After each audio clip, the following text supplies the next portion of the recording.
Hello students. हम पिछले दो चैप्टर्स में प्लानिंग और ऑर्गेनाइजिंग के बारे में पढ़ चुके हैं। किसी भी ऑर्गेनाइजेशन को चलाने के लिए क्या प्लान फॉलो करना है, ठीक है, और उसमें फिर ऑर्गेनाइज कैसे करना है वो चीज़ सीख चुके हैं। अब नेक्स्ट स्टेप आता है स्टाफिंग। स्टाफिंग का मतलब होता है रिक्रूटमेंट कराना। जो डिफरेंट वैकेंसीज हैं अपने पास, उसमें सही टाइम पे सही बंदे को लेके आना, वो होता है स्टाफिंग। ठीक है, स्टाफिंग का देखते हैं meaning.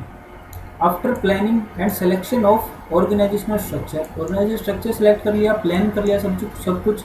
The next step in the management process is to fill various post provided in the organisation. Different जो पोस्ट है उन पे क्या प्रोवाइड करना, पीपल को प्रोवाइड करना, यानी स्टाफिंग करना।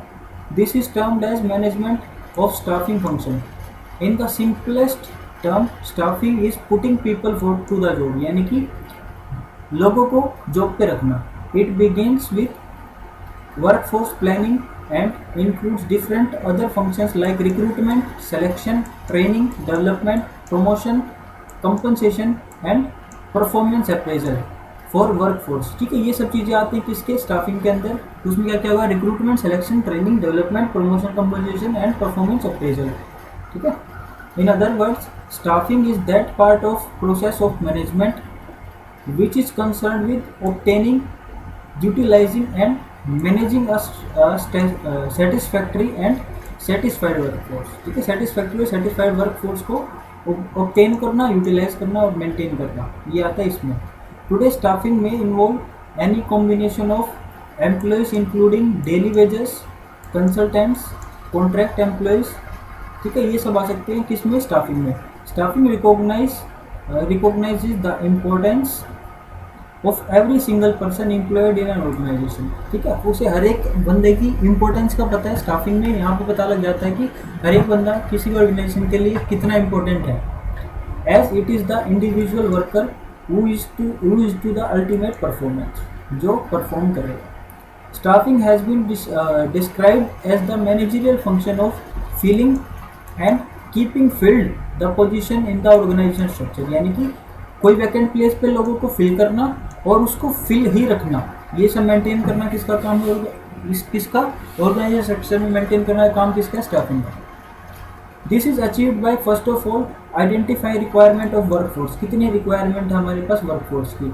फॉलोड बाय रिक्रूटमेंट, उसके बाद रिक्रूटमेंट करना। रिक्रूटमेंट में ऐसे लोगों को सेलेक्ट करना, उनके प्लेसमेंट करना, उनको प्रमोशन करना, appraisal and development of personal, ये सब करना किसमें, किसके अंदर आता है, किसके अंदर आता है, ये स्टाफिंग के अंदर। In a new enterprise the staffing function follows the planning and organisation function. Planning और ऑर्गेनाइजिंग फंक्शन के कंप्लीट होने के बाद नेक्स्ट स्टेप किसका आता है, स्टाफिंग फंक्शन का। After deciding what is to be done, how it is to be done, after creation of organization structure, the management is in position to know the human resource requirements of the enterprise at different level। different level पे हमें कितने persons की requirement है ये यहाँ पे पता लग जाता है। once the number and types of personnel to be selected is determined, पहले ये पता लग जाए कि कितने नंबर हमें नंबर ऑफ पीपल चाहिए और किस टाइप की क्या क्वालिफिकेशन उनकी होनी चाहिए, ये पता लगाना होता है। Management starts with activities relating to recruiting, selecting and training people, ये सब प्रोसेस शुरू हो जाती है। उसके बाद to fulfil the requirements of the enterprise. In an existing enterprise staffing is a continuous process because new jobs may be created and some of the existing employees may leave the organisation. ठीक है, कुछ employees छोड़ के भी चले जाते हैं और इसको मेंटेन, पोजीशन को तो मेंटेन करना ही होता है, तो ये स्टाफिंग के अंदर आता है सब कुछ। इंपॉर्टेंस बढ़ता है स्टाफिंग क्यों जरूरी है। In any organization there is a need for people to perform work, किसी भी काम को करने के लिए ऑर्गेनाइजेशन में बंदों की रिक्वायरमेंट होती है और बंदे की रिक्वायरमेंट पूरी कौन करता है, स्टाफिंग के थ्रू पूरी होती है। The staffing function of management fulfills this requirement कौन फुलफिल करेगा, staffing. And finds the right people for the right job. Basically staffing fills the positions as shown in the organisation structure, जो structure में जो position बताई है उनको fulfill करते हैं। Human resource are the foundation of any business. The right people can help you take your business to the top पे ले जाने के लिए किसी बिजनेस को क्या बेसिक रिक्वायरमेंट है, राइट पीपल की रिक्वायरमेंट है। The work people, the wrong people can break your business. Hence, staffing is the most fundamental and critical derive of organizational performance. The staffing function has assumed greater importance these days because of rapid advancement of technology में बहुत advance हुआ and increasing size of organization and complicated behaviour of human beings. इस वजह से एक अच्छे इंसान को ढूंढना बहुत मुश्किल हो जाता है क्योंकि अब ये सब चीज़ें प्रॉब्लम्स आने लगी हैं। Human resources are the most important asset of an organization. The ability of an organization to achieve its goal depends upon the quality of its human resource. Human resource की क्वालिटी के ऊपर depend करता है क्या, किसी भी organization की ability. Therefore staffing is a very important managerial function. No organization can be successful unless it can fill ना तो फिल करना और उसको पोजीशन को फिल ही रखना, ठीक है, डिफरेंट पोजीशंस को ऑर्गेनाइजेशन स्ट्रक्चर में वो राइट काइंड ऑफ पीपल, अच्छे पीपल की रिक्वायरमेंट को फुलफिल करना स्टाफिंग के अंदर आता है, ठीक है। Proper staffing ensures the following benefits of the organization. कौन कौन से बेनिफिट्स को इंश्योर करता है proper staffing?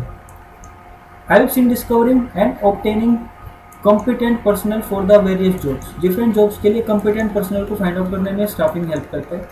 Makes for higher performance by putting right person on the right job. Right person right job पे लेके आके हायर परफॉर्मेंस को इंश्योर करते हैं।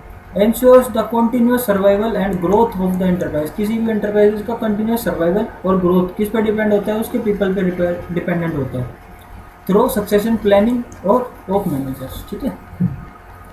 नेक्स्ट आता है helps to ensure optimum utilization of human resource. यानी कि जितनी रिक्वायरमेंट है उतने ही लोगों को रिक्रूट किया जाए। By avoiding overmanning it prevent under utilisation of personnel and high labour cost. यानी कि ना तो ज़रूरत से ज़्यादा लोगों को फिल करना होता है, ना ज़रूरत से कम लोगों को फिल करना होता है, जिससे क्या होता है अपने कॉस्ट मिनिमाइज हो जाती है। At the same time it avoids disruption of work by indicating the advance the shortage of personal. यानी कि उसको होल्ड पे भी रखना होता है बहुत से लोगों को।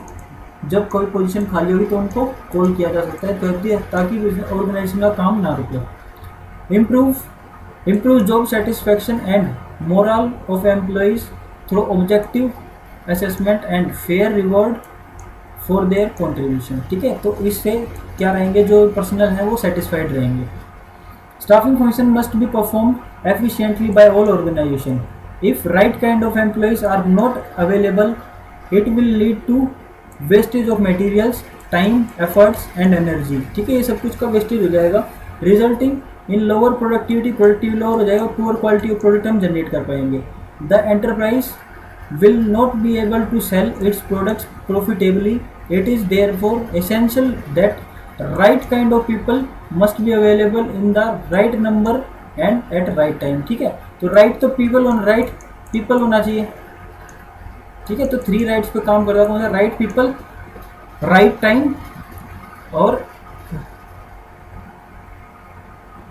राइट नंबर, ठीक है। नंबर भी ज़्यादा नहीं होना चाहिए और राइट पीपल होना चाहिए और राइट टाइम पे होना चाहिए।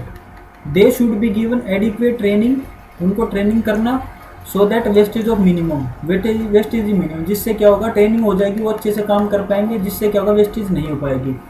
दे must also be induced to slow higher productivity, to show higher productivity को इम्प्रूव करेंगे and quality by offering them proper incentive, ठीक है। उनको प्रॉपर इंसेंटिव भी इन रिटर्न देना स्टाफिंग में अंदर आता है, ठीक है। चलो इसको आज के लिए इतना ही काफ़ी है। Staffing as a part of human resource management, इसको देखेंगे कल क्लास में।